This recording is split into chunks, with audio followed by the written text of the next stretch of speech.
शाहू महाराजांचं पंचगंगेत उतरून स्नान सुरू झालं. नारायण भटजी मंत्र म्हणायला लागला आणि राजाराम शास्त्री भागवत नावाचे त्यांचे जे स्नेही होते त्यांच्या लक्षात आलं की हा नारायण भटजी स्वतः आंघोळ न करता आलाय, पारसा आलाय, आणि हा शाहू महाराजांना स्नान घालताना वेदातले मंत्र न म्हणता पुराणातले मंत्र म्हणतोय.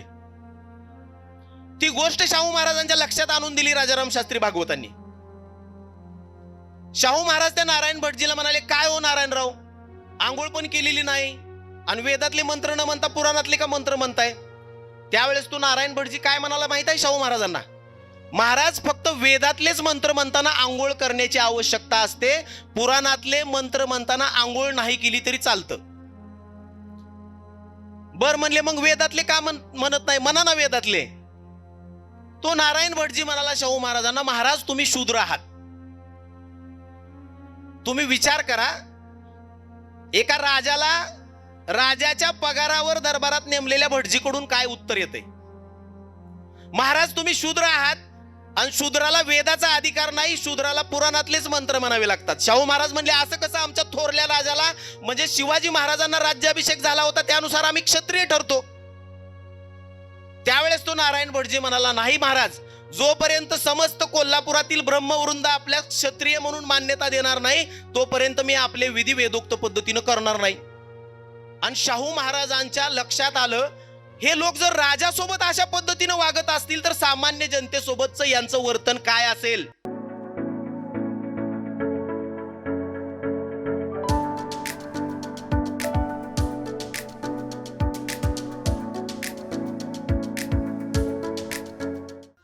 मी डॉक्टर विक्रम कदम सरांना लगेच विनंती करतो की त्यांनी आपल्या व्याख्यानाला सुरुवात करावी.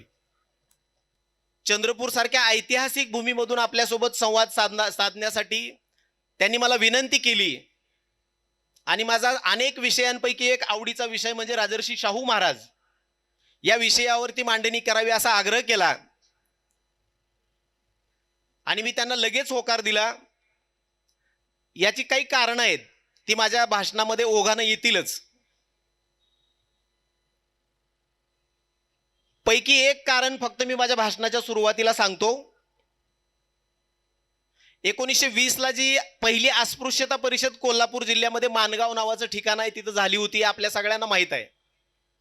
त्या माणगावच्या अस्पृश्यता परिषदेमध्ये बाबासाहेब म्हणाले होते की हजारो वर्ष ज्यांना गुलामीच्या अंधारामध्ये चाचपडत पडावं लागलं होतं अशा लोकांसाठी राजर्षी शाहू महाराजांनी केलेलं काम इतकं मोलाचं आणि महत्वाचं आहे की राजर्षी शाहू महाराजांची जयंती, राजर्षी शाहू महाराजांचा वाढदिवस प्रत्येक इथल्या आपल्या सगळ्या समाज बांधवांनी सणासारखा साजरा केला पाहिजे, अशा प्रकारचे उद्गार त्यावेळेस बाबासाहेबांनी त्या परिषदेमध्ये काढलेले होते.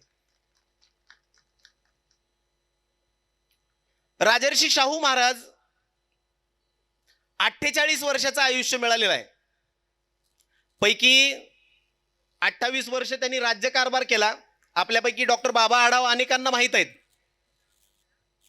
त्या बाबा आढावांनी राजर्षी शाहू महाराजांच्या बद्दल लिहिताना मांडलेलं आहे, शाहू महाराजांनी आपल्या राज्याचा 28 वर्षच राज्यकारभार केला, पण 28 युगे स्मरावा इतका चांगला कारभार त्यांनी कोल्हापूर राज्यामध्ये करून राज्यकारभार कसा करायचा असतो याचा आदर्श वस्तुपाठ इथल्या राज्यकर्त्यांच्या पुढे घालून दिलेला आहे, हे बाबा आढाव सांगतात. 48 वर्षाचं आयुष्य आहे. दिवसामध्ये सांगायचं झालं तर 17,480 दिवस शाहू महाराज जगलेत.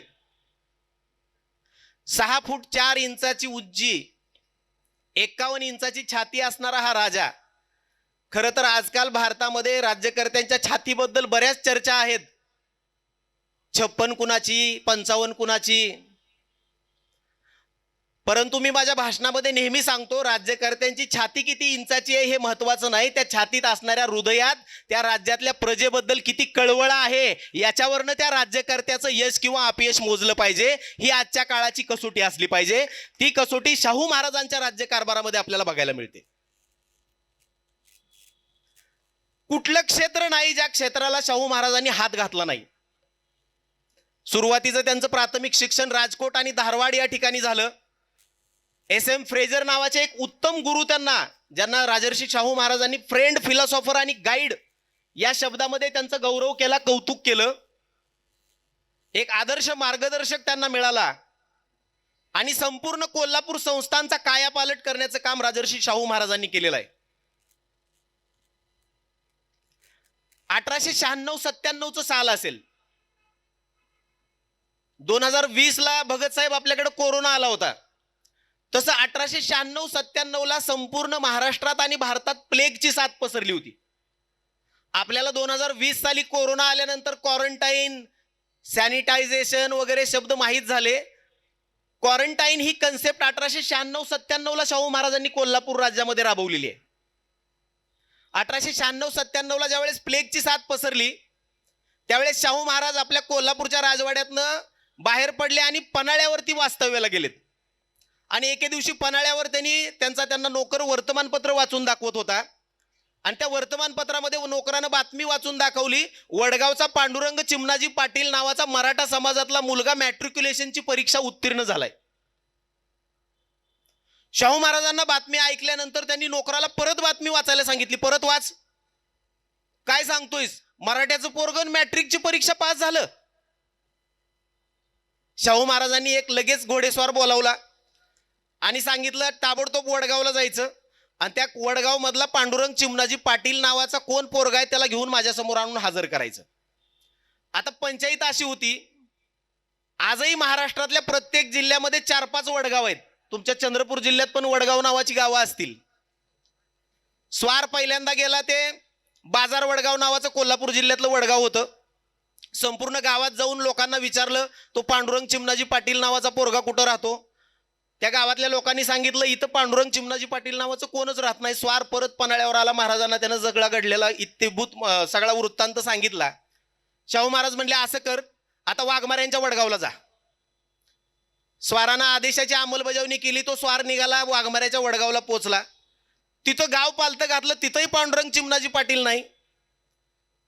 परत आला, परत सांगितलं. शाहू महाराज म्हणले आता असं कर, भिकार वडगाव नावाचं वडगाव आहे कोल्हापुरात, तिथं जा. तिथं जाऊन बघ मिळतोय का पांडुरंग चिमणाजी पाटील नावाचा पोरगा. तिथंही जाऊन त्यांनी बघितलं, तिथंही त्यांना तो पोरगा सापडला नाही. शाहू महाराज म्हणले आता मलकापूर जहागिरीतील सरुड वडगाव तेवढं राहिलंय, तिथं जा. आणि त्या सरुड वडगावला गेल्यानंतर तो पांडुरंग चिमणाजी पाटील कुठं राहतोय म्हणल्यावर एका गृहस्थानं त्याचं घर दाखवलं. त्या घरी जाऊन त्या पांडुरंग चिमणाजी पाटलाला त्या घोडेस्वारानं सांगितलं तुला शाहू राजानं पन्हाळ्यावर बोलवलंय, माझ्यासोबत ताबडतोब घोड्यावर बसूनच चल. शाहू महाराजांना कधी एकदा भेटणं असं झालंय. शिक्षणावर किती प्रेम केलं या राजानं याचं उदाहरण मी माझ्या भाषणाच्या सुरुवातीला तुम्हाला सांगतोय. शाहू महाराजांना भेटायला येणाऱ्या माणसांना पन्हाळ्याच्या पायथ्याला 10 दिवस क्वारंटाईन व्हावं लागायचं.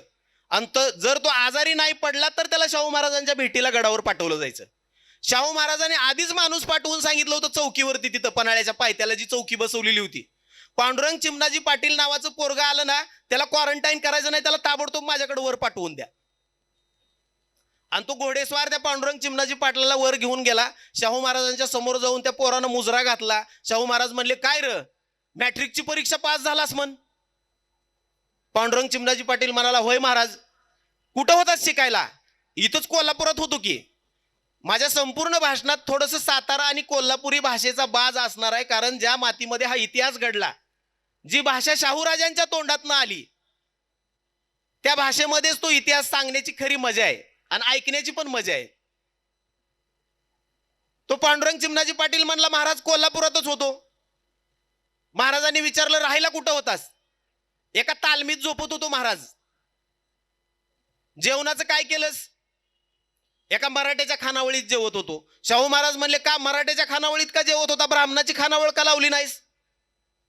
तो पांडुरंग चिमणाजी पाटील म्हणाला महाराज ब्राह्मणाच्या खानावळीत महिन्याला 3.5 रुपये द्यावे लागतात आणि शिवाय स्वतःचं ताट स्वतःच धुवावं लागतं. उलट मराठ्याच्या खानावळीत 2च रुपयात भागायचं महिनाभर आणि ताट पण धुवावं लागायचं नाही, म्हणून मराठ्याच्या खानावळीत जेवलो. शाहू महाराज म्हणले पुढे शिकशील का? महाराज म्हणला बाच्या मनावर आहे, बा जर म्हणला शिक तर शिकतो. तुझी राहायची खायची सोय केली तर बाला विचारून सांगतो की महाराज. आणि वसतिगृह या संकल्पनेचा जन्म झाला तो ह्या पांडुरंग चिमणाजी पाटील नावाच्या विद्यार्थ्याला भेटल्यानंतर. ज्या कोल्हापूरला वसतिगृहाची जननी म्हटलं जातं, मदर ऑफ बोर्डिंग हाऊसेस म्हणून ज्या कोल्हापूरला संपूर्ण भारतात नव्हे जगात ओळखलं गेलं, ते या पांडुरंग चिमणाजी पाटलाच्या निकालामुळे शाहू महाराजांना सुचलेली संकल्पना होती. आणि महाराजांनी कोल्हापुरामध्ये एका वसतिगृहाची सुरुवात केली. भास्करराव जाधव नावाचे मुंबई विद्यापीठातनं पहिल्या क्रमांकानं उत्तीर्ण झालेले मराठा समाजातले गृहस्थ, त्याला असिस्टंट सरसुबे म्हणून शाहू महाराजांनी आपल्या कोल्हापूर राज्यामध्ये नेमणूक केली त्यांची. दाजीराव अमृतराव विचारे नावाच्या एका तरुणाची, इंजिनियर झालेल्या तरुणाची एक्झिक्युटिव्ह इंजिनियर म्हणून शाहू महाराजांनी नेमणूक करून टाकली. आणि ज्या घटनेमुळे शाहू महाराजांच्या संपूर्ण आयुष्याचा कायापालट झाला. प्रत्येक महामानवाच्या आयुष्यामध्ये अशा घडलेल्या घटना आहेत की ज्याच्यामुळे त्यांचा जीवनाकडे बघण्याचा आरपार दृष्टिकोन बदलून गेला. ती घटना म्हणजे वेदोक्त प्रकरण. 1899चं साल होतं आणि कोल्हापूरच्या छत्रपतींच्या घराण्यामध्ये परंपरा होती की कोल्हापूरच्या काठावरनं वाहणारी पंचगंगा नदी, छत्रपती त्या पंचगंगा नदीवरती जायचे कार्तिक महिन्यात अभ्यंग स्नानासाठी. आणि दरबारातला भटजी त्यांना त्या ठिकाणी मंत्र म्हणण्यासाठी जायचा. शाहू महाराज त्याच वेळेस 1899च्या कार्तिक महिन्यात अभ्यंग स्नानासाठी पंचगंगा नदीमध्ये गेले. त्यांच्यासोबत त्यांचे धाकटे बंधू बापूसाहेब महाराज होते, त्यांचे स्नेही राजाराम शास्त्री भागवत होते. आणि त्यांना त्या ठिकाणी मंत्र म्हणण्यासाठी नारायण भटजी नावाचा भटजी आलेला होता.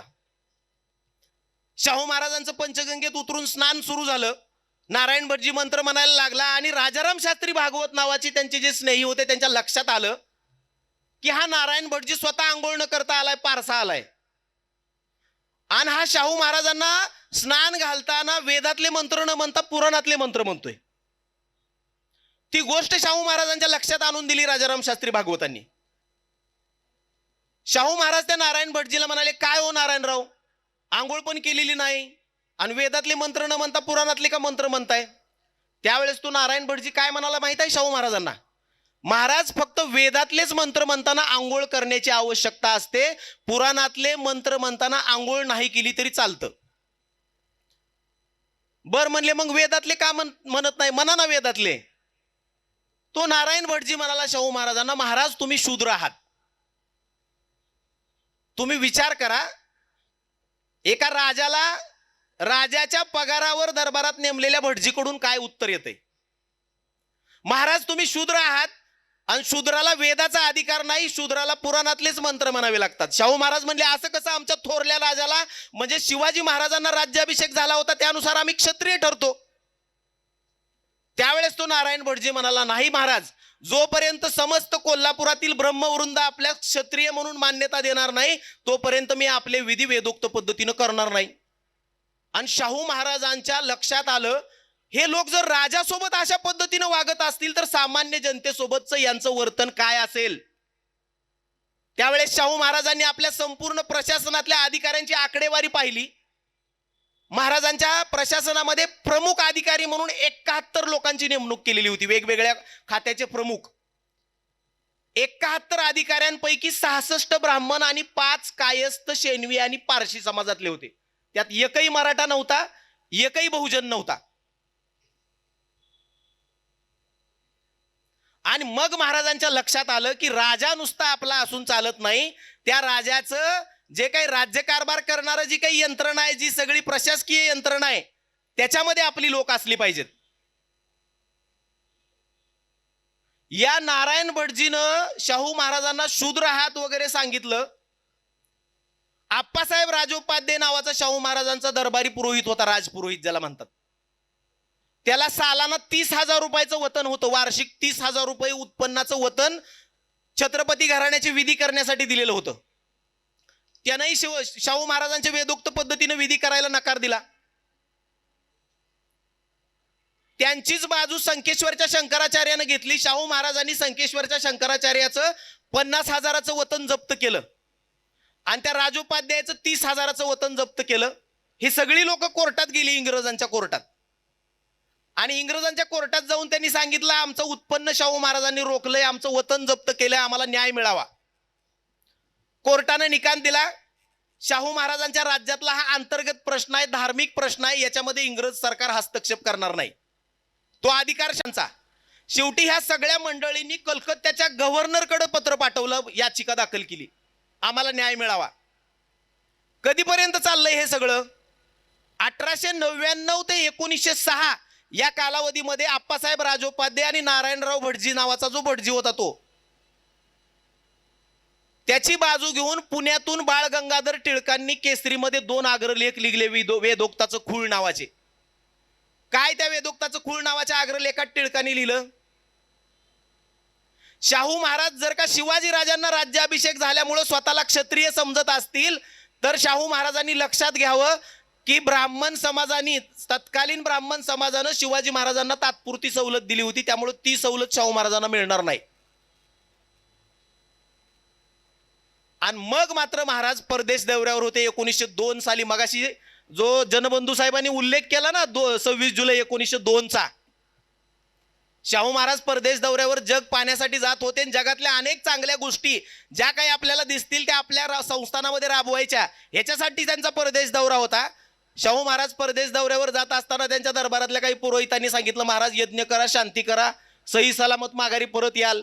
शाहू महाराज म्हणाले, आमचे आजोबा छत्रपती राजाराम महाराज जाताना यज्ञ शांती करूनच गेले होते, त्यांचा मृत्यू तिथं इटलीमध्येच झाला, का माघारी आले नाहीत सही सलामत? अजिबात असलं काही करणार नाही. म्हणून शाहू महाराज ग्रेट आहेत, म्हणून शाहू महाराज मोठे आहेत. त्यांनी पुरोहितांचं ऐकून कधी यज्ञ शांती केलं नाही. आताच्या सुशिक्षित आणि तुमचे चंद्रपुरातले बुद्धिजीवी लोक खरोखर चांगले आहेत, यांच्यासाठी एकदा जोरदार टाळ्या वाजवा सगळ्यांनी. आणि मग इंग्लंडमध्ये असताना 26 जुलै 1902 ला शाहू महाराजांनी आपला आदेश काढलाय, जाहीरनामा काढलाय. इथून पुढे कोल्हापूर संस्थानात रिक्त होणाऱ्या 50% जागा बहुजनांसाठी रिक्त. त्या जाहीरनाम्यामध्येच बहुजन शब्दाची व्याख्या केलेली आहे. आरक्षण कुणासाठी ही संकल्पना त्या जाहीरनाम्यामध्ये शाहू महाराजांनी स्पष्ट केलेली आहे.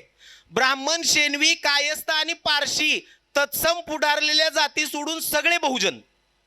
म्हणजे शाहू महाराजांनी दिलेल्या आरक्षणामध्ये मराठ्यांना सुद्धा आरक्षण होतं, हे आताच्या मराठ्यांनी समजून घेतलं पाहिजे. आणि शाहू महाराजांनी आरक्षणाची घोषणा केल्यानंतर शाहू महाराज परदेशातनं कोल्हापूर राज्यात परत आले. त्यांच्यावर प्रचंड टीकेची जोड उठवली गेली. पुण्यातनं, कोल्हापुरातनं सगळीकडे रान पेटवलं. शाहू महाराज काय बरोबर करत नाहीत, जात पाहून नोकऱ्या देतात. जात हा कुठं नोकरीचा निकष असू शकतो का? गुणवत्ता हा एकमेव नोकरीचा निकष असला पाहिजे. त्याच वेळेस शाहू महाराजांचे एक स्नेही होते, सांगलीचे गणपतराव अभ्यंकर नावाचे वकील, ॲडव्होकेट गणपतराव अभ्यंकर शाहू महाराजांना भेटायला कोल्हापुरात आले. कोल्हापुरात आल्यावर त्यांना कळलं शाहू महाराजांचा मुक्काम त्यांच्या सोनतळीच्या कॅम्पवर आहे, राजपूतवाडी सोनतळीचा कॅम्प. पन्हाळा परिसरामध्ये शाहू महाराज नेहमी वास्तव्याला असायचे तिथं. आपल्यापैकी पन्हाळा किल्ला अनेकांनी बघितला असेल ना. ते गणपतराव अभ्यंकर शाहू महाराजांना भेटायला गेले. ख्याली खुशाली विचारपूस झाली, चांगले त्यांचे संबंध होते, चांगला त्यांचा सहवास होता एकमेकांचा. त्यामुळं गणपतराव अभ्यंकर शाहू महाराजांना बोलता बोलता म्हणाले, महाराज आपण लोकराजे आहात, आपल्या अनेक निर्णयांना आमचा जाहीर पाठिंबा असतो, आपण जनकल्याणाचेच निर्णय घेता, पण आपला आरक्षणाचा निर्णय काय आम्हाला पटला नाही बुवा. शाहू महाराज गणपतराव अभ्यंकराला काहीच म्हणाले नाही. चला म्हणले जरा घोड्याच्या पागेत जाऊन येऊ. शाहू महाराज त्या गणपतराव अभ्यंकरांना घोड्याच्या पागेत घेऊन गेले. सायंकाळची वेळ होती, घोड्यांना चंदी देण्याची वेळ झालीच होती. शाहू महाराजांनी आपल्या मोतदारांना बोलावलं आणि मोतदारांना बोलवून सांगितलं, घोड्यांची सगळी चंदी मैदानाच्या एका टोकावर जाजमावरती टाका आणि सगळी गुढी मैदानाच्या दुसऱ्या टोकावर उभा करा. मी इशारा केला की सगळी गुढी सोडायची. त्याच्यामध्ये तरुण गुढी होती, दुबळी गुढी होती, लंगडी गुढी होती, अशक्त, म्हातारी, सशक्त सगळ्या प्रकारची गुढी होती. शाहू महाराजांनी इशारा केला, गुढी सोडली गेली. त्यातली तरुण, सशक्त आणि तगडी गुढी दौडत दौडत पुढे आली, जाजमावर टाकलेली सगळी चंदी खाऊन फस्त केली. आणि म्हातारी, लंगडी, दुबडी, अशक्त गुढी तिथपर्यंत येईपर्यंत जाजवावर चंदीचा एक कण राहिला नाही. गणपतराव अभ्यंकर शाहू महाराजांना म्हणाले, महाराज आपण पागेत काय माणसं चांगली नेमली नाहीत घोड्याच्या पागेत. शाहू महाराज म्हणले, काय झालं गणपतराव? गणपतराव अभ्यंकर म्हणाले, महाराज तुमच्या मतदारांना एवढं साधं कळत नाही की तरुण, तगड्या आणि सशक्त घोड्याच्या स्पर्धेत लंगडी, दुबळी, अशक्त, म्हातारी घोडी कशी काय पळू शकतील? मग काय करायला पाहिजे होतं गणपतराव?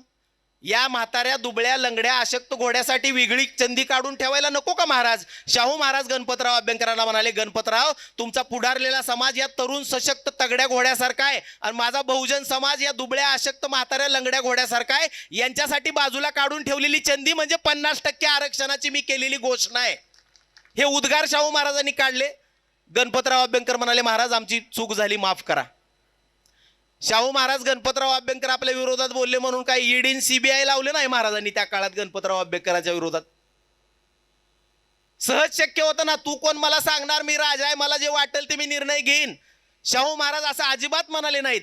दैनंदिन जीवनातल्या साध्या साध्या उदाहरणातनं माणसांना त्यांची चूक पटवून देणं, ह्याच्यात शाहू महाराजांची मोठी हातोटी होती. या किती गोष्टी शाहू महाराजांच्या चरित्रातल्या अशा सांगाव्या. दत्तोबा दळवी आणि दत्तोबा पवार नावाचे दोन अस्पृश्य समाजातले त्यावेळेस चांगले समाज सुधारक होते. या दोघांच्या माध्यमातून त्यावेळेस शाहू महाराजांच्या नावावर डॉक्टर बाबासाहेब आंबेडकरांचं नाव जात होतं सातत्यानं. बाबासाहेब बडोद्याच्या सयाजीराव महाराजांची स्कॉलरशिप घेऊन त्या ठिकाणी अमेरिकेला जाऊन कोलंबिया विद्यापीठामध्ये शिकून तसंच लंडनला गेले MSc DSc ची डिग्री करण्यासाठी. पण स्कॉलरशिप संपली म्हणून तिथून परत आले होते. आणि एके दिवशी कामानिमित्त शाहू महाराज मुंबईला गेलेले असताना त्यांनी वर्तमानपत्र वाचताना बातमी ऐकली. नोकर वर्तमानपत्र वाचून दाखवायचा की बाबासाहेब लंडनवरनं शिकून भारतात परत आलेत. शाहू महाराजांना प्रचंड आनंद झाला. शाहू महाराज आपल्या ड्रायव्हरला म्हणाले, चल खडखडा काढ. शाहू महाराजांची गाडी चालताना खडखड खडखड आवाज करायची म्हणून त्याला खडखडा म्हटलं जायचं. चल खडखडा काढ, आपल्याला बाबासाहेबांना भेटायला जायचंय. त्यावेळेस बाबासाहेब मुंबईतल्या परळच्या डबक चाळीत राहत होते. बाबासाहेब कुठं राहतायत हे विचारत विचारत शाहू महाराज आपल्या मोटारीतनं तिथं गेले. बाबासाहेबांचं घर कोणतं आहे, खोली कोणती आहे तिथं विचारलं. एका गृहस्थानं एका खोलीकडे बोट करून सांगितलं इथं बाबासाहेब राहतात. शाहू महाराज त्या खोलीच्या बाहेर गेले, दारावरची कडी वाजवली. आतून बाबासाहेबांनी दार उघडलं, बघतायत तर कोल्हापूर राज्याचे साक्षात छत्रपती आपल्या छोट्याशा खोलीच्या दारात उभे. बाबासाहेबांना सुचना काय करावं. सगळ्या खोलीभर ग्रंथ पुस्तकं पसरलेली, सतत वाचन लेखन संशोधन चाललेलं असायचं. एका खुर्चीवरची काही पुस्तकं उचलून बाबासाहेबांनी बाजूला ठेवली आणि ती खुर्ची शाहू महाराजांना बसायला दिली. आणि बाबासाहेब शाहू महाराजांना म्हणाले, महाराज आपण कशाला त्रास घेतलात, मला निरोप पाठवला असता तर मी आपल्या भेटीला आलो असतो. शाहू महाराज बाबासाहेबांना काय म्हणाले हे उत्तर आज आपण सगळ्यांनी लक्षात ठेवणं गरजेचं आहे भावांनो बहिणींनो. शाहू महाराज बाबासाहेबांना म्हणतात, अहो असू द्यावं, आम्ही तर परंपरेचे राजे, पण तुम्ही तर ज्ञानाचे राजे. आम्ही तुमच्या भेटीला आलो म्हणून बिघडलं कुठं. विद्वानांचा सन्मान करणारा राजा. आणि बाबासाहेबही खऱ्या अर्थानं विद्वान होते. आताच्या सारखं सरकारी स्कॉलरशिपवर परदेश दौरे कुटुंबासोबत करणाऱ्या विद्वानांसारखे बाबासाहेब नव्हते ना. बाबासाहेबांना शाहू महाराजांनी कोल्हापूरला येण्याचं निमंत्रण दिलं. मगाशी 1920च्या पहिल्या अस्पृश्यता परिषदेचा उल्लेख झाला, त्याच्यामध्ये शाहू महाराजांनी केलेलं भाकीत बघा.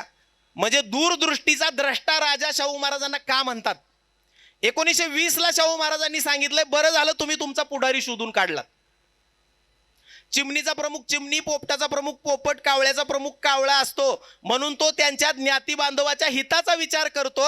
या उलट शेळ्या मेंढ्यांचा प्रमुख धनगर असतो म्हणून तो त्यांना कत्तलखान्याकडे नेतो. बरं झालं तुम्ही बाबासाहेबांना पुढारी म्हणून निवडलं. मला विश्वास आहे बाबासाहेब केवळ अस्पृश्याचे पुढारी राहणार नाहीत, ते संपूर्ण हिंदुस्थानचे पुढारी होतील. हे भाकीत 1920 साली शाहू महाराजांनी केलेलं आहे. आणि बाबासाहेबांनी खऱ्या अर्थानं ते भाकीत सत्य करून दाखवलं ना. खंडप्राय देशाला विविध जाती धर्माचे लोक जिथं राहतात, असे तू हिमाचल काश्मीर पासून कन्याकुमारी पर्यंत आणि कलकत्त्यापासून काठेवाड पर्यंत या सीमारेषेच्या आत राहणाऱ्या असंख्य भाषा बोलणाऱ्या लोकांना एकसंध बाजून ठेवणारं संविधान बाबासाहेबांनी निर्माण करून दिलं. बाबासाहेब राष्ट्राचे पुढारी झाले. हे शाहू महाराजांचं भाकीत बाबासाहेबांनी सत्यात उतरवून दाखवलेलं आहे. तिथून कोल्हापूरला येण्याचं निमंत्रण शाहू महाराजांनी दिलं. कोल्हापुरात बाबासाहेब गेल्यानंतर हत्तीवरनं मिरवणूक काढली शाहू महाराजांनी बाबासाहेबांची. आपल्या शेजारी मांडीला मांडी लावून सहभोजनाचा कार्यक्रम झालाय. आणि निरोप देताना बाबासाहेबांच्या डोक्यावर छत्रपतींचा जरीपटका ठेवून बाबासाहेबांचा सन्मान केला शाहू महाराजांनी. आणि जाताना जे भाषण बाबासाहेबांनी कोल्हापुरातून निघताना केलं, त्या भाषणामध्ये बाबासाहेब म्हणाले, छत्रपतींनी हा जो मानाचा जरीपटका माझ्या मस्तकावर ठेवलेला आहे त्याचा मान मी आयुष्यभर राखीन, हा शब्द बाबासाहेबांनी तिथंच दिलेला आहे. आणि शाहू महाराजांच्या राज्यामधली जी काही त्यांची जलकन्यालाची योजना होती, जी काही कामं होती, तशा पद्धतीची कामं इथल्या राज्यकर्त्यांनी करावे, अशा तरतुदी शाहू महाराजांच्या या दृष्टिकोनातून बाबासाहेबांनी संविधानामध्ये केलेलं आपल्याला बघायला मिळतं. एवढंच नाही, बाबासाहेबांना मूकनायक नावाचं पाक्षिक काढायचं होतं. शाहू महाराजांना बातमी समजली, आर्थिक अडचणीत आहेत बाबासाहेब. 2,500 रुपयाची मदत पाठवून दिली आहे शाहू महाराजांनी. 2,500 रुपये. तुम्ही म्हणाला, अरे 2,500 रुपयाचं तर आमचा शर्ट असतो नुसता. आता 2,500ची काय किंमत आहे. कोणत्या काळातले 2,500 आहेत. शाहू महाराजांनी बाबासाहेबांना 2,500 रुपये मूकनायक काढायला दिले. त्या काळात सोन्याचा दर होता 13 रुपये तोळा. आता करा हिशोब, आपल्या लोकांना हिशोबाचं लय परफेक्ट जमतं सगळं. आताच्या भाषेत किती? शाहू महाराजांनी 2,500 रुपयाची मदत पाठवून दिली, पण बाबासाहेबांचं बॅरिस्टर व्हायचं स्वप्न अपूर्ण होतं. बाबासाहेबांनी मुंबईतल्या सिडेनहॅम कॉलेजमध्ये नोकरी करून आपल्या शिक्षणासाठी काही पैसे जमवले आणि बाबासाहेबांचं ते स्वप्न शाहू महाराजांच्या पर्यंत गेलं होतं. शाहू महाराजांनी त्यांना मदत पाठवून दिली 2,000 रुपयाची. पुन्हा बाबासाहेब लंडनला निघतायत शिक्षणासाठी. त्यावेळेस बाबासाहेबांचा आणि शाहू महाराजांचा झालेला पत्रव्यवहार आज उपलब्ध आहे. रायकवार मॅडमनी वाचलाय, तो माहित आहे त्यांना. काय पत्र पाठवलेत एकमेकांनी? शाहू महाराजांचा आणि बाबासाहेबांचा इतका जिव्हाळा होता की शाहू महाराजांची मुलं बाबासाहेबांना मामा म्हणायची. हे आपल्या किती लोकांना माहित आहे? आणि लंडनला बाबासाहेब शिकायला जात असताना शाहू महाराजांनी लिहिलेलं पत्र आहे, आपण लंडनला जाऊन शिकून परत येईस तोपर्यंत माझ्या बहिणीला रमाईला कोल्हापूरला तिच्या माहेरी राजवाड्यात आणून सोडावं. बाबासाहेब म्हणले, महाराज आपण त्रास घेऊ नये, रमाईची व्यवस्था मी केलेली आहे. मऊ लागलं की कोपरानं खाणायचं नसतं. आताच्या लोकांनी हे शिकलं पाहिजे ह्या चरित्रातनं बाबासाहेबांच्या आणि शाहू महाराजांच्या. माणसं आता बोट दिलं की हात पकडून ओढून त्याच्या खुर्चीवर बसाय बसलेत. बाबासाहेब प्रचंड अडचणीत आहेत. मगाशी शाहिरांनी सांगितलं ना, शेवटी जो गाण्याचा एक कडवं त्यांनी घेतलं. बाबासाहेबांना रमाईला, माता रमाईला पैसे पाठवणं शक्य नव्हतं, तरी बाबासाहेब म्हणाले नाही राहू द्या, मग राजवाड्यात पाठवून देतो लगेच. अजिबात नाही. स्वाभिमान जपला पाहिजे आणि आपल्यामुळे दुसऱ्यांना त्रास नाही झाला पाहिजे. बाबासाहेब शिकायला गेले. त्यांचं पुढचं शिक्षण पूर्ण व्हायच्या आज शाहू महाराजांचं दुर्दैवानं निर्वाण झालं. जर डॉक्टर बाबासाहेब आंबेडकर आणि शाहू महाराजांचा सहवास अजून दीर्घकाळ त्यांना मिळाला असता एकमेकांना, तर या देशामध्ये वेगळ्या प्रकारची क्रांती झाली असती. इतक्या मोठ्या विचाराचे हे दोन महामानव होते. त्यांनी इथल्या सर्वसामान्य लोकांसाठी काय काय करावं, किती महत्वाच्या योजना शाहू महाराजांनी राबवल्या, तो विचार शाहू महाराजांचा पुढे बाबासाहेबांनी संविधानामध्ये शब्दबद्ध केलेला आपल्याला बघायला मिळतो.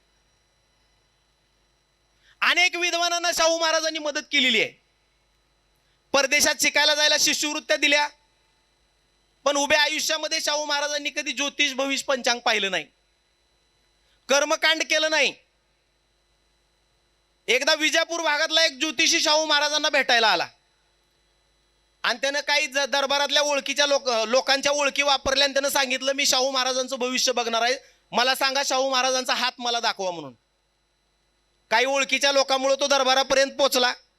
पहारेकऱ्यांनी त्याला अडवलं, कर्नाटकातनं मी आलोय, मी खूप ज्योतिषशास्त्राचा मोठा अभ्यासक आहे, एखाद्या माणसाच्या हातावरच्या रेषा पाहतो आणि त्याच्या आयुष्यात उद्या काय घडणार आहे ते मी आजच सांगतो, असं त्याचं विशेष ज्ञान असल्याचं त्यानं सांगितलं. पहारेकऱ्यांनी सांगितलं, जा महाराज दरबारात बसलेत. तो दरबारात गेला. शाहू महाराजांना त्यानं मुजरा केला. शाहू महाराजांनी विचारलं, का आलाय? तो ज्योतिषी म्हणाला, महाराज माझं ज्योतिषशास्त्राचं मोठं ज्ञान आहे, मी एखाद्याच्या हातावरच्या रेषा पाहतो आणि त्याच्या आयुष्यात उद्या काय घडणार आहे ते आजच सांगतो. शाहू महाराज म्हणले, असं तुम्ही तर बोलतेच हुशार दिसताय बुवा, पण असं करा, आज जरा दरबारी कामकाज मला जास्त आहे, तुम्ही आज जावा आणि उद्या सकाळी 11 वाजता दरबारात या, मी तुम्हाला माझा हात दाखवतो. शाहू महाराजांच्या आदेशावरनं तो दरबारातनं ज्योतिषी गेला. शाहू महाराजांच्या शेजारी म्हैसकर नावाचे एक फौजदार उभे होते आणि त्या म्हैसकर फौजदाराकडे वळून शाहू महाराजांनी सांगितलं, आत्ता दरबारातून गेलेल्या ज्योतिषाला ताबडतोब अटक करा, तुरुंगात डांबा, उद्या सकाळी 11 वाजता सोडा. आदेशाची अंमलबजावणी झाली. चाललेल्या ज्योतिषाच्या बकोटीतच हात घालून 2 हवालदारांनी त्याला उचलूनच नेला, तुरुंगात डांबला. तो ओरडायला लागला मोठमोठ्यानं, सोडा सोडा, मला का पकडलंय? हवालदार कशाचा ऐकतात? आदेशाची अंमलबजावणी त्यांनी केली. तुरुंगात नेऊन डांबलं, कुलूप लावलं, त्याला रात्रभर जेवाय दिलं नाही, त्याला रात्रभर मच्छर चावले, त्याचं रात्रभर हाल झालं. दुसऱ्या दिवशी 11 वाजता महाराज दरबारात आले. महाराजांनी आठवण केली, काल दरबारातनं अटक केलेल्या ज्योतिषाला सोडा ना, आमच्या समोर आणून हजर करा. हवालदार गेले, तुरुंगाचं कुलूप काढलं, त्या ज्योतिषाला बाहेर काढताच तो इतका सुसाट पळाला, महाराजांच्याकडे दरबारात आला. म्हणला, महाराज महाराज आपण लोकराजे, आपली मोठी ख्याती ऐकून दूरवरून आलो होतो, पण महाराज माझ्यावर आपल्या दरबारात आल्यावर माझ्यावर विनाकारण अन्याय झाला. शाहू महाराज म्हणाले काय झालं, जरा श्वास तरी घ्या, निवांत सांगा, सावकाश सांगा. म्हणले महाराज हे बघा हीच दोघं होती. म्हणला ह्यांनी दोघांनी काल मला विनाकारण अटक केली, तुरुंगात डांबलं महाराज, रात्रभर हाल झालं, मला पाणी दिलं नाही का जेवाय दिलं नाही हो. महाराज म्हणले असं, तुम्ही तर दुसऱ्याच्या हातावरच्या रेषा पाहून उद्या त्याच्या आयुष्यात काय घडणार आहे ते आजच सांगता ना. मग माझ्या दरबारात आल्यावर तुम्हाला अटक केलं जाणार आहे, तुरुंगात डांबलं जाणार आहे, रात्रभर तुमचा हाल होणार आहे, हे कालच का तुम्हाला समजलं नाही. दुसऱ्याच्या हातावरच्या रेषा पाहून त्याचं भविष्य सांगण्याचं नाटक करता, चालते व्हा म्हणून शाहू महाराजांनी त्याला हाकलून लावलं दरबारातनं. पण शाहू महाराज लय मोठ्या मनाचा राजा हो, त्यांनाच दया आली, म्हणली बोलवा रे बोलवा, मोठ्या आशेनं लांबणं आलंय, विजापूर कुठल्या कुठं आहे, बोलवा, त्याला 500 रुपये द्या. आणि शाहू महाराजांच्या आदेशावरनं तिथल्या कारभाऱ्यांनी त्याला 500 रुपये दिले. आता 500 मिळाल्यावर गप जावं का नाही. जाता जाता म्हणला बघितलं का महाराज, माझ्या ज्योतिषशास्त्रावर संशय घेऊ नका तुम्ही, माझ्या ज्ञानावर. मला माहित होतं रात्रभर हाल होणार आहे, पण जाताना 500 मिळणार आहेत. शाहू महाराज म्हणले की हा 500 काढून. 500 काढून घेतले आणि 2 नोकरांना सांगितलं 2 तांदळानं भरलेली ताटं घेऊन या, दोन्ही ताटात 5-5 रुपये लपवा. लपवले 5-5 रुपये. शाहू महाराज म्हणले वापर तुझं ज्योतिषशास्त्राचं ज्ञान आणि ह्यातल्या कोणत्या ताटात 500 आहेत ते शोध. त्यानं बोटावर बोट नाचवली, कांड्यावर कांडी नाचवली, असं 10, 20, 30 त्याच्या ज्योतिषशास्त्राच्या भाषेत जे काय मनाला असेल तो मनाला असेल. आणि इकडं ठेवू का इकडं ठेवू, इकडं ठेवू का इकडं ठेवू, एका ताटावर हात ठेवला. घे म्हणले, हात घातला, 5 रुपये निघले. महाराज जरा आकडेमोड चुकली, ह्या ताटावर ठेवू का हात, ठेव की म्हणले. त्याच्यात हात घातला, त्यात पण 5 रुपये निघले. ज्योतिषशास्त्र थोतांड आहे, कर्तृत्व श्रेष्ठ आहे, हे त्यावेळेस शाहू महाराजांनी आपल्याला समजून सांगितलंय. तरी आपल्याकडे आज पहिल्यांदा पेपर आला की माणसं काय वाचतात, राशी भविष्य, कुंभ काय म्हणते, मेष काय म्हणते, वृश्चिक काय म्हणते. आणि तुमच्या राशी कशा ठरवल्या जातात, ज्यांच्या नावाचा आद्याक्षर एकसारखं त्यांची राशी एक. उदाहरणार्थ ज्यांच्या नावाचं आद्याक्षर स किंवा श, त्यांची रास कोणती, कुंभ. कोणतरी म्हणलं बघा, हुशारच माणसं आहेत आपल्याकडे सगळी. आणि तुमच्या राशी भविष्यात काय लिहिलेलं असतं, आज तुम्हाला विमान प्रवासाचा योग आहे आणि हे शेजारच्या गावातनं टमटम मध्ये बसून, ट्रक मध्ये बसून, गुडगुड्यात बसून येते. राशी भविष्य थोतांड आहे, कर्तृत्व श्रेष्ठ आहे. नावाच्या आद्याक्षरावरून रास ठरते. राशी भविष्य जर खरं ठरत असेल तर रामाचा विरोधक रावण कस काय र एका पार्टीत पाहिजेत ना दोघं. आणि कंसाचा विरोधक कृष्ण कसा काय. राशी भविष्य थोतांड आहे. शाहू महाराजांनी त्यावेळेस सांगितलं, तरी नाशिकच्या कॅप्टन अशोक थोरातकडे लोटांगण घालायला किती गर्दी होती. विज्ञान युगाची भाषा बोलतो, इंटरनेट, मोबाईल, कॉम्प्युटर आज आपण सगळेजण वापरतो. कुठं आहे दूरदृष्टिकोन जो शाहू महाराजांनी आपल्याला दाखवला.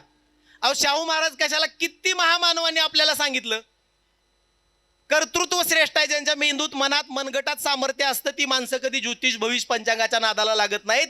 शाहू महाराज राजे होते ना, सहज त्यांनी केलं असतं तर सगळ्यांना शक्य होतं की त्यांनी शाहू महाराज करतायत म्हणून बाकीच्या सगळ्यांनी केलं असतं. पदावर असणाऱ्या माणसानं किती जबाबदारीनं वागलं पाहिजे याचं उत्तम उदाहरण म्हणजे राजर्षी शाहू महाराज आहेत. एखादा कलेक्टर जर जाऊन ज्योतिषाला, एखाद्या पुरोहिताला लोटांगण घालत असेल तर सामान्य खेड्यापाड्यातली माणसं काय म्हणतील, मग तो कलेक्टर आहे, तो जातो म्हणजे काय, तो बिंडो काय का, मग आपण पण गेलं पाहिजे. जबाबदार पदावरच्या माणसानं अत्यंत जबाबदारीनं आणि वैज्ञानिक दृष्टिकोनातून वागलं पाहिजे. जो वैज्ञानिक दृष्टिकोन बाबासाहेबांनी आपल्याला संविधानातल्या कलम 51 क नुसार जी 11 मूलभूत कर्तव्य दिलेली आहेत ना, त्यातलं 8व्या क्रमांकाचं मूलभूत कर्तव्य आहे वैज्ञानिक दृष्टिकोनाची जोपासना करणं. मी सांगत नाही, भारताचं संविधान सांगतंय, इथल्या प्रत्येक माणसानं वैज्ञानिक दृष्टिकोन जोपासला पाहिजे. किती महामानवाने आपल्याला सांगितलंय. शाहू महाराजांनी आपल्या आयुष्यामध्ये इतकी कामं केली. शिक्षणावर प्रेम करणारा राजा म्हणून शाहू महाराजांचं का नाव घेतलं जातं याचं एक उदाहरण तुम्हाला या ठिकाणी मला आवर्जून सांगावंसं वाटतं. एक वासुदेव तोपखाने नावाचे शाहू महाराजांचे सहकारी होते. आणि त्यांना कोल्हापुरामध्ये एक निवासी शाळा काढायची होती. 22 वसतिगृह शाहू महाराजांनी कोल्हापुरात स्थापन केलेले होते. तरी सुद्धा या वासुदेव तोफखान्यांनी सांगितलं महाराज एक निवासी शाळा काढायचे. शाहू महाराजांनी 48 एकरचं तपोवन नावाचं एक मैदान होतं ते त्यांना देऊन टाकलं. शाहू महाराज म्हणले अजून काय पाहिजे सांगा. महाराज एक इमारत पाहिजे. कुठली इमारत पाहिजे. त्या तोफखान्यांनी सांगितलं महाराज जे काय अंबाबाईचं मंदिर आहे ना, आता तुम्ही सगळेजण कोल्हापुरात काही लोक गेला असाल अंबाबाईच्या मंदिराला, त्याच्या शेजारीच शाहू महाराजांच्या आजी सकवारबाई राणीसाहेबांची एक इमारत होती. त्याला सकवारबाईंची थट्टी म्हटलं जात होतं. त्या वासुदेव तोफखान्यांनी सांगितलं महाराज ही इमारत आम्हाला चालेल, पण त्या इमारतीमध्ये शासकीय कामकाजाची कागदपत्र ठेवलेली होती सगळी. शाहू महाराजांनी आपल्या कारभाऱ्याला बोलवून घेतलं आणि कारभाऱ्यांना सांगितलं ताबडतोब शासकीय कागदपत्र हलवा आणि ही इमारत अमुक अमुक दिवसापर्यंत त्या तोफखान्यांना मोकळी करून द्या, त्यांना शाळेचं उद्घाटन या दिवशी घ्यायचंय. कारभारी कारकून म्हणलं की त्या काळात काय ना आताच्या काळात काय, कृपया कोण असेल तशातलं तर माफ करा, कारकून वगैरे म्हणून काम करत असेल तर इथले सगळे चांगले आहेत असं समजू आपण. पण त्या कारभाऱ्यांनी ती इमारत मोकळी करून द्यायला टाळाटाळ केली. उद्घाटनाचा शाळेच्या ओपनिंगचा दिवस तर जवळ आला. तोफखान्यांना त्या शाळेसाठी काही आत काम करायचं होतं, ते काही करता येईना. एके दिवशी तोफखान्यांनी शेजारच्या इमारतीतल्या कार्यालयातली चावी घेतली, ती इमारत उघडली. आत जाऊन त्यांना काय पाडापाडी करायची थोडीफार होती ती केली. सगळ्या अंगानं त्यांना त्या धुळीनं मातीनं अंग माकलं होतं, घामानं मातीनं ते अक्षरशः सगळं अंग भरलेले. वासुदेव तोफखाने सायकल काढून कोल्हापुरातनं शाहू महाराज सोनतळीच्या कॅम्पवर होते, त्यांना भेटायला गेले. तिथं गेल्या गेल्या गेटवरच शाहू महाराज भेटले. शाहू महाराजांना वासुदेव तोफखाने म्हणाले महाराज एक क्रिमिनल गुन्हा करून फौजदारी गुन्हा करून आलोय, मला अटक करा. शाहू महाराजांना समजना हे असं का म्हणतायत. वासुदेव तोफखान्यांनी सांगितलं महाराज तुमच्या परवानगीशिवाय किल्ली घेऊन आत पाडापाडी करून आलोय इमारतीची. त्या वासुदेव तोफखान्यांना शाहू महाराजांनी चहा घ्यायला लावला आणि सांगितलं उद्या सकाळी किती वाजता तुम्ही त्या इमारतीच्या शेजारी हजर राहाल. ते म्हणले 6:30 वाजता येतो. 6:30 वाजता येतो म्हणले ते वासुदेव तोफखान्यांना. शाहू महाराज म्हणाले माझ्या गाडीतनं तुम्ही जावा, तुमची सायकल इथं मी पोच करायची व्यवस्था करतो. तोफखान्यांना नेऊन सोडलं. त्यांचे गुळवणी आणि दीक्षित नावाचे 2 सहकारी वाटच बघत होते. त्या दोघांना तिथं जाऊन ह्यांनी सांगितलं शाहू महाराजांनी 6:30 वाजता यायला सांगितलंय. 6:30 वाजता ते तिथं हजर झाले. 7:30 वाजता बरोबर तुरुंगातल्या कैद्यांना घेऊन 2 पोलीस व्हॅन 90 तुरुंगातले कैदी घेऊन आले. शाहू महाराजांचा खडखडा आला. 7:30 वाजता शाहू महाराज आपल्या गाडीतनं खाली उतरले आणि त्या वासुदेव तोफखान्यांना सांगितलं ही 90 लोक घ्या आणि दिवसभरात तुम्हाला आत काय काम करायचंय, काय सामान हलवायचंय ते हलवा. आणि त्या ठिकाणी असणाऱ्या एका इमारतीच्या भिंतीला पाठ लावून शाहू महाराज सकाळी 7:30 वाजता उभे राहिले. ते 90 लोक घेऊन त्या वासुदेव तोफखान्यांनी दुपारी 1:30 वाजेपर्यंत काम केलं. तोपर्यंत शाहू महाराज त्या इमारतीला टिकून राहिलेले. खुर्ची आणून नोकरांनी दिली तरी खुर्चीवर सुद्धा शाहू महाराज बसले नाहीत. आणि 1:30 वाजता ज्यावेळेस काम पूर्ण झालं त्यावेळेस शाहू महाराज तिथून निघून गेले. नंतर शाहू महाराजांनी नाश्ता केला. शिक्षणावर किती प्रेम करावं हे राज्यकर्त्यांनी शाहू महाराजांच्या चरित्रातनं शिकलं पाहिजे. 3% शिक्षणाचं बजेट 2%वर आताचं शासन आणतंय. ज्या वेळेस संपूर्ण ब्रिटिश इंडियाचं प्राथमिक शिक्षणाचं बजेट 98,000 रुपये होतं त्यावेळेस शाहू महाराजांचं एकट्या कोल्हापूर राज्याचं प्राथमिक शिक्षणाचं बजेट होतं 1,00,000 रुपये. ज्या राज्यात, ज्या देशामध्ये, ज्या समाजामध्ये शिक्षणावर जास्त खर्च केला जातो तिथं पोलीस यंत्रणेवर, तुरुंगावर आणि गुन्हेगारीवर होणारा खर्च वाचतो. हे शाहू महाराजांच्या चरित्रातनं आपण शिकलं पाहिजे. किती गोष्टी सांगाव्या. 1917ला आपल्या संस्थानात प्राथमिक शिक्षण मोफत आणि सक्तीचं करणारा जाहीरनामा शाहू महाराजांनी काढला, ज्याचा उल्लेख मागाशी जनबंधू साहेबांनी केला. काय त्या जाहीरनाम्यामध्ये लिहिलं, आजपासून कोल्हापूर राज्यात प्राथमिक शिक्षण मोफत आणि सक्तीचं केलं जाईल. एवढ्यावर नाही थांबले शाहू महाराज. जे पालक आपल्या मुलांना शाळेत पाठवणार नाहीत त्यांना महिन्याला 1 रुपये दंडाची शिक्षा ठोठावण्यात येईल. 1 रुपया हसा येतं, खाली पडलेला रुपया सुद्धा उचलून वाकून उचलायची मानसिकता आजच्या काळात नाही. पण 1 रुपये दंड कोणत्या काळात, सोनं 13 रुपये तोळा आहे त्या काळात शाहू महाराज 1 रुपये दंड ठोठावतायत. दंडाच्या रकमेच्या भीतीपुटी तरी माणसं आपली पोरं शाळेत घालतील. माझ्या राज्यातली प्रजा फक्त 3री पर्यंत जरी शिकली ना माझं राजेपद मी आनंदानं सोडून द्यायला तयार आहे. हे उद्गार शाहू महाराज अनेक वेळा काढलेले.